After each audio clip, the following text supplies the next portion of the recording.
Hey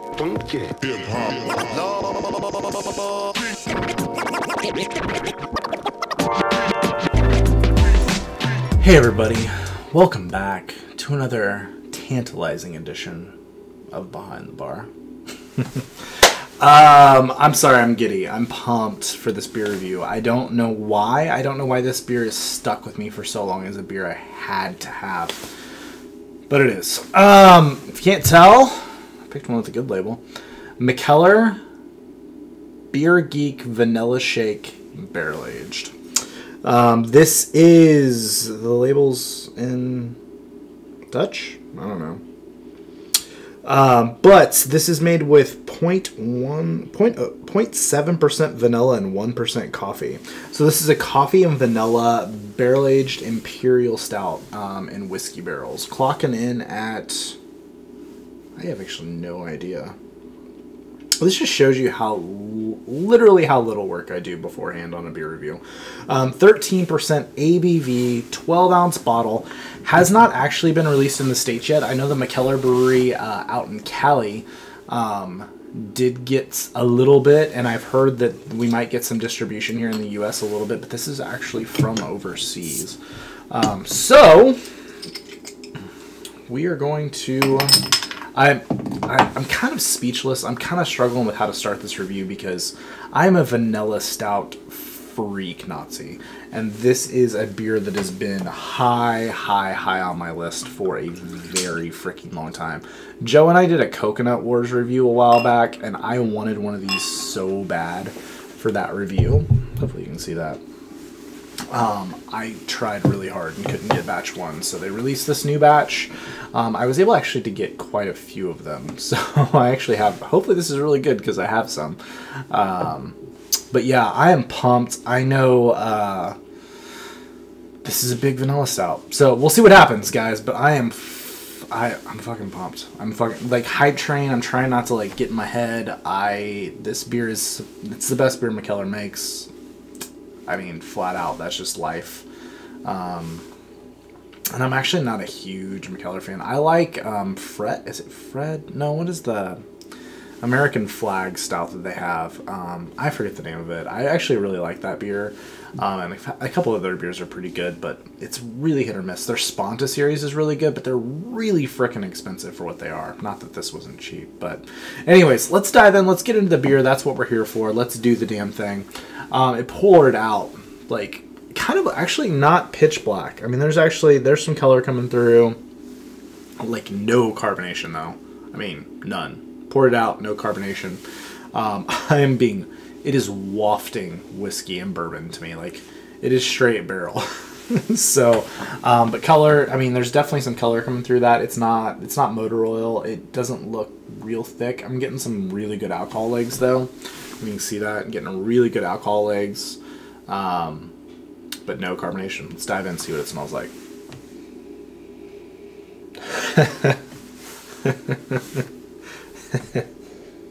I want to again preface this with that I love vanilla stouts. The best way I can describe this is boozy as fuck vanilla cake frosting.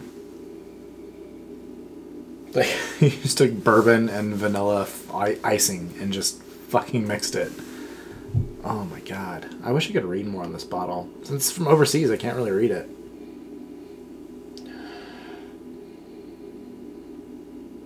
Coffee. I'm not getting a ton of coffee. Mainly because this is like sugary sweet. And just like, it's boozy. But like sugary sweet vanilla frosting and booze.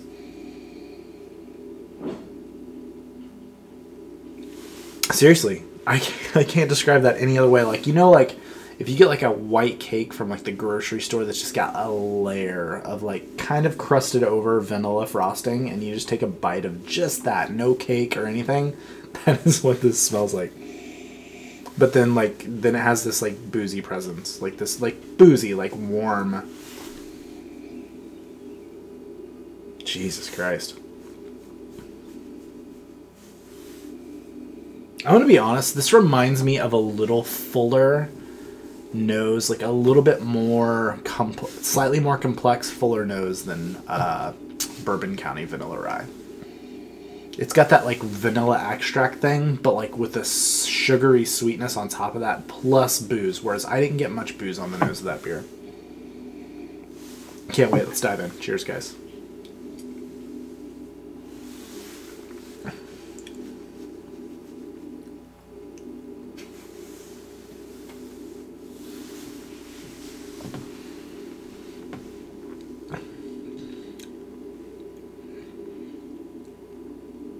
Wow.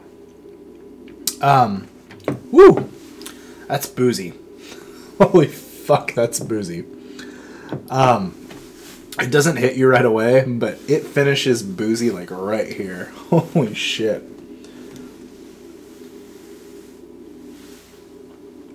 It's got like that slick mouthfeel. It's not a creamy mouthfeel. It's like medium plus, which I've heard about this batch. But it is boozy on the finish, like boozy. This is coffee and vanilla. I don't get much of any coffee on this. Maybe like right up front, like a really smooth, like cold brew kind of note with not much bitterness. Just kind of like a roast, not even a roasty, just like coffee flavoring almost. And then it goes right into just vanilla. Like vanilla.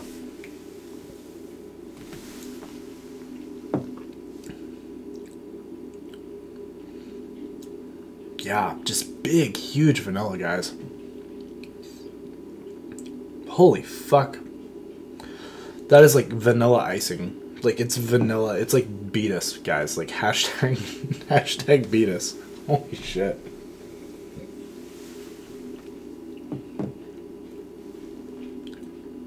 That is enjoyable. If you like vanilla. That's a whole, like... So... Wow. So sweet. It is so... This beer is so sweet. Like, if you like sweet stouts, holy crap, you're gonna lose your mind. Like, this is like... cake frosting. But... I compare that to, like... Fundamental Observation. Vanilla Rye. Vanilla Midi Noche, like, ooh, vanilla burps. This is a completely different beast. And that those beers are like vanilla extract kind of thing, like boozy vanilla. Like huge boozy in your face, like pure vanilla. Whereas this is like vanilla with sugar. Super sweet. It doesn't, across my tongue, it's not boozy. But, like, it finishes fucking warm. Like, down my esophagus, and it's, like, not burning here, but, like, right here is, like, burning from, like, booze. From the whiskey. But it doesn't hit you till the very, very, very last damn moment. Not a lot in the way of maltiness. Not a lot in the way of... It's boozy. This beer is gonna age incredibly. I'm not, but the weird thing is I'm not getting any coffee on this. I mean, maybe a smidge up front that I can interpret like, oh, that's coffee. No. Norway. I'm trying to, I know a little bit of foreign languages. Lactose, barley malts, oats, hops, coffee, vanilla, yeast. Yeah. I'm assuming that so this has lactose in it, according to the label. So I'm assuming that in combination at 13% with the vanilla is giving me that really, like, sugary, like, not artificial, but, like, cake frosting sweetness. The only critique I have of this beer, and it's only one, and is that it's slightly thinner than I thought it was going to be. I will say that I'd actually read that ahead of time. Like, I read some reviews on this when I was trading for some and buying some, that it was a little bit thinner than batch 1, but still had amazing flavor, which this has fucking ridiculous flavor if you like vanilla stouts.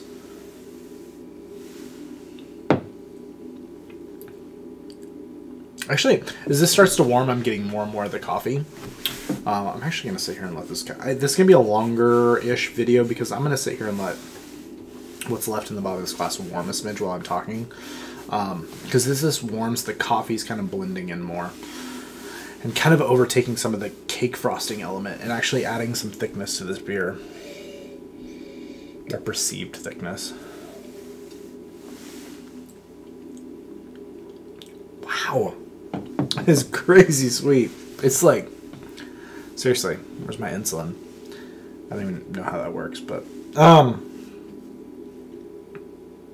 slightly, like just slightly thin on the finish. It's just got a slight bit of wateriness. Not wateriness, but just thin. It just kind of falls into this thinness.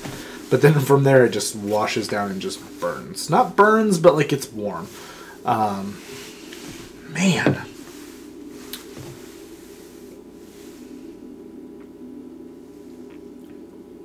That's good. That is so good, though. It's definitely the best Mikkeller beer I've ever had. It's definitely world class. Despite what I thought going in, I'm not going to give this 100. Just because the mouthfeel, there's something thin about it. But it is, God, it is boozy. This is going to age amazingly. I may not touch the rest of my bottles for 6 months to a year. Man. I feel like I haven't said anything but like 4 words. It's vanilla, it's cake frosting. But it's so sweet. Like you get none of the roasted malts. Like the barley and roasted malts, chocolate malts that would be in this beer. You do not get them at all. You get the lactose vanilla, and now I'm getting the coffee. That's so good. That's so fucking good. It's 99. It's probably, if I was in a different mood, it'd be 100. But mouthfeel and thinness are kind of a big deal when you're trying to give a beer a world-class rating. But if anybody tells you don't trade for this, it's overrated, there's no. It trades for a 12-ounce bottle is going for about 120 a bottle right now, which is excessive for a 12-ounce bottle. But it is freaking awesome. This is insanity.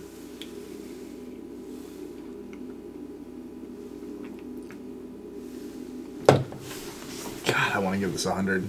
It's so close. As it sits, that plus it does have this like extremely noticeable booziness, not in your mouth, but seriously, it is right here. Like right here is boozy as fuck. God, I want to give it 100.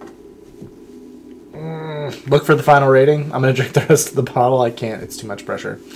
But we're going to go 99 for now. It's not quite... as far as vanilla stouts that I've had that are 100, like I would put Faux a little bit ahead of this, Fundamental Observation. I might put like Derivation 4 ahead of this. I wouldn't put Vanilla Rye ahead of this though. This is better than Vanilla Rye. By far, actually, in my opinion. Vanilla Rye is one of those beers that's just, it's all hype. I don't care what anybody fucking says. I'm done trying to defend that position. That beer has fallen off tremendously. It used to be amazing. It has fallen off. I'm sorry. It just has. But this beer is... God damn. This is so good. If you like vanilla... So, in conclusion, if you like barrel-aged stouts, if you like vanilla barrel-aged stouts... coffee, I don't really think matters in this equation because it's not. The coffee is like very muted in the background, if at all. This is a beer for you. Holy crap on a cracker. If you like Mikkeller, this is the best Mikkeller beer you'll ever have. That's just fact. That is just fact. Seek it out. Trade for it. If you lived in Europe and you didn't pick up a case of this when you could for 2 weeks, I'm sorry, you should have. Wow. I really want to give this beer 100. I do, but I feel like people are going to be like, it's not quite 100. I love this. I want to drink the rest of them, like, right now. Like, that's, like, is that the definition of, like, hundreds? Because, like, you just won't want it to stop. Because this is vanilla amazingness. God damn. That drink right there was hundreds. Like, as this warms, fuck it. 99. 100. I love this beer. I think it's fucking incredible.